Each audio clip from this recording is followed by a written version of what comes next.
Sunday ആയിട്ട് നല്ല spicy creamy ആയിട്ട് ഒരു ലോഡർ ഫ്രൈസ് ഉണ്ടാക്കിയല്ലോ. ഇതിനായിട്ട് നമ്മൾ ബോൺലെസ് ചിക്കൻ എടുക്കുക, ഒരു 350 ഗ്രാം മതിയാവും. അതിലേക്ക് കുറച്ച് മുളക് പൊടി, കോൺഫ്ലോർ, അതുപോലെ തന്നെ ഒറിഗാനോ, ഉപ്പ്, ആവശ്യത്തിന് ഓയിലും ചേർത്ത് നന്നായിട്ട് മിക്സ് ചെയ്ത് വെക്കുക. ഇനി നമ്മുടെ പൊട്ടറ്റിൻ്റെ ഒഴിവാണ്.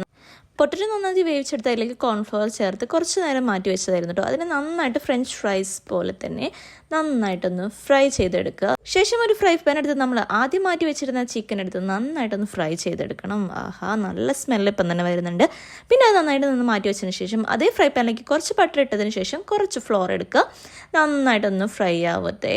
അതിന് ശേഷം കുറച്ച് മിൽക്ക് ഒഴിച്ച് കൊടുക്കുന്നുണ്ട്. ആവശ്യത്തിന് നമ്മൾ എത്രയാണ് ക്വാണ്ടിറ്റി അനുസരിച്ച് പാലൊഴിച്ച് കൊടുക്കാം. കുറച്ച് വെള്ളം ചേർത്തിട്ട് പിന്നെ അതിലേക്ക് നമ്മുടെ ചീസാണ് ഇതിൽ മുഖ്യം ബിഗിലേ.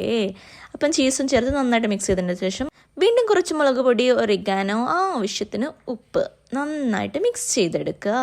അപ്പം നമ്മുടെ മാറ്റി വെച്ച പൊട്ടാറ്റോയിലേക്ക് കുറച്ച് മുളക് പൊടിയും ഉപ്പും ചേർത്തിട്ട് നന്നായിട്ട് മിക്സ് ചെയ്തെടുക്കുക. പിന്നെ ആവശ്യത്തിന് ഒരു ചെറുനാരങ്ങ നീരും കൂടി ഒറ്റിച്ച് കൊടുക്കുന്നുണ്ട്. പിന്നെ നമ്മുടെ ചിക്കൻ അതിലേക്ക് ഇട്ട് കൊടുത്ത് പിന്നെ നമ്മുടെ ക്രീമി ആയിട്ടുള്ള അതോട് ചേർത്ത് കൊടുത്താൽ നമ്മുടെ ക്രീമി സ്പൈസി ലോഡർ ഫ്രൈസ് ഇവിടെ റെഡി ആയിട്ടുണ്ട്. അപ്പം നമ്മുടെ കൊച്ചുകുട്ടികൾക്കൊക്കെ ഒന്ന് ഉണ്ടാക്കി കൊടുത്ത് നോക്കുക. അപ്പം നിങ്ങൾ ട്രൈ ചെയ്തിട്ട് എന്താണ് അഭിപ്രായം എന്നുള്ളത് കമൻറ്റ് ചെയ്യുക. അതുപോലെ തന്നെ വീഡിയോ ഇഷ്ടപ്പെട്ടാൽ ലൈക്ക് ചെയ്ത് സപ്പോർട്ട് ചെയ്യാനും മറക്കണ്ട. അപ്പം വീണ്ടും അടുത്തൊരു വീഡിയോ ആയിട്ട് കാണാം. Good bye.